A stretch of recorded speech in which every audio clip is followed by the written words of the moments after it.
गोली चली। तो देखिए आप सबके बीच में हमारे बड़े अच्छे कलाकार आप सबके बीच में बड़ी बढ़िया गीत सुनाए, कजरी सुनाए, भक्ति से लेकर के भोजपुरी तक। तो आइए एक छोटा सा लोकगीत है आप सबके बीच में, हम गायक मुन्ना मतलबी। तो जो त्रुटि होगी अपना भाई अपना बेटा समझ करके क्षमा करिएगा, एक कहरवा गीत है। तो आइए मास्टर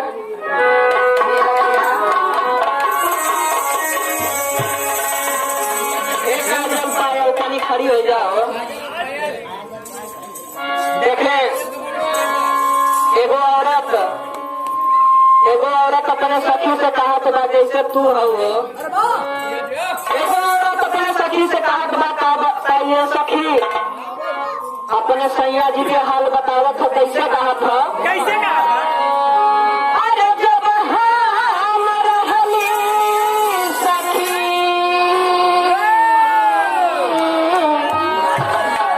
अरे लड़का हो लगनवा, बताओ कैसे बाए पायल, कैसे हो कि जब हम रहली सखी अरे लड़का हो लगनवा, अरे तब से पियवा मांगे तब से राजा मांगे, अरे लाहो ना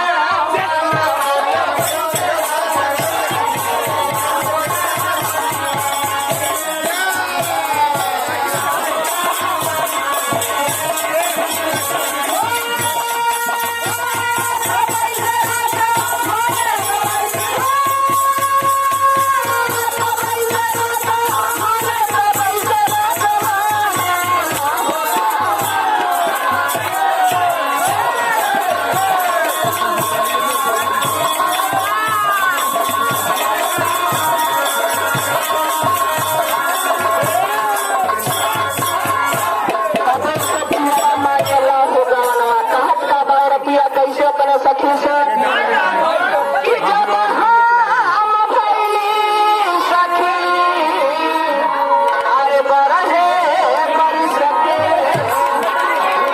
कि जब हम भइली सखी अरे बरहे बरी सके, अरे तब से पियवा छाए, हाथ बता बताइए सखी, अरे तब से पियवा छाए, तब से राजा छाए, से दुल्हा छाए, अरे लाहो